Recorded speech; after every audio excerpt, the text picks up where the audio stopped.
سنو رکاوٹ تمہارے لیے ہے، لیکن ہماری یہ بات لکھ لو، نوٹ کر لو، وقت آئے گا اور ضرور آئے گا.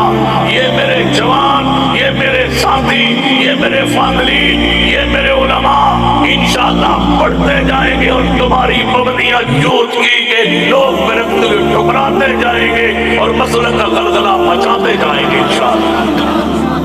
نہیں برداشت کریں گے یہ پابندیاں. مجھے دلی دکھ ہے اپنے بزرگ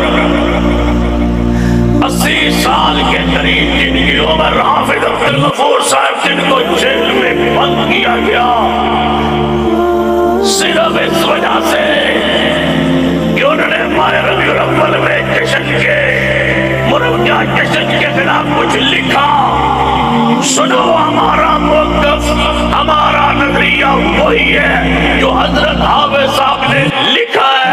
اگر انہیں جلوس پر کرنے کا اختیار ہے اور ان کا قانونی حق ہے تو پھر سن لو، جشن کے خلاف لکھنا، بولنا اور کہنا یہ حدیث میں نہیں ہے، سنت میں نہیں ہے، یہ ہمارا حق ہے. اگر ہمارا حق کو روکو گے تو ہم اپنے حق کو چھینیں گے.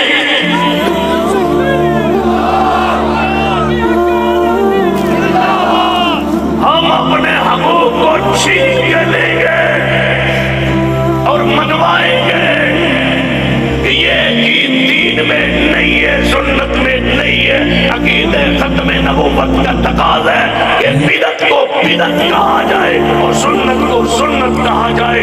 اگر انہیں جشن منانے کا حق ہے، ہمارے نزدیک وہ پیغمبر کی وفات کا دن ہے، ہمارے نزدیک دکھ اور تکلیف کا دن ہے. اگر ان کے حقوق کا خیال اور دل کے جذبات کا خیال رکھنا تجھ پر واجب ہے تو اہل حدیث کے ترجمانی اور ہمارے جذبات کا خیال رکھنا بھی اسی ملک کے واسی ہم ہیں. اور انشاءاللہ اپنے حقوق کے لیے لڑیں گے اور مریں گے اور امت سے انشاءاللہ منوائیں گے کہ مرزائیت اس امت کے اس ملک کے پاکستان کو توڑنے کی سوچ رکھنے والا گروہ ہے. ہم انشاءاللہ منوائیں گے عقیدہ ختم نبوت کو بھی اور انشاءاللہ یہ بھی منوائیں گے کہ محمد کے صحابہ جنت کے وارث ہیں اور ان کی عظمت کے خلاف بولنے والا قانون کے کٹاڑے میں آنا چاہیے، ہتھکڑی لگنی چاہیے، الٹا لٹنا چاہیے.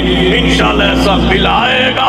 اگر حکومت کے تحفظ کے لیے 26ویں آئینی تبدیلی ہو سکتی ہے تو صدیق، عمر، عثمان و علی، امیر معاویہ تمہاری شان کے تحفظ کے لیے بھی آئین میں تبدیلی ہو سکتی ہے، ہوگی اور انشاءاللہ ضرور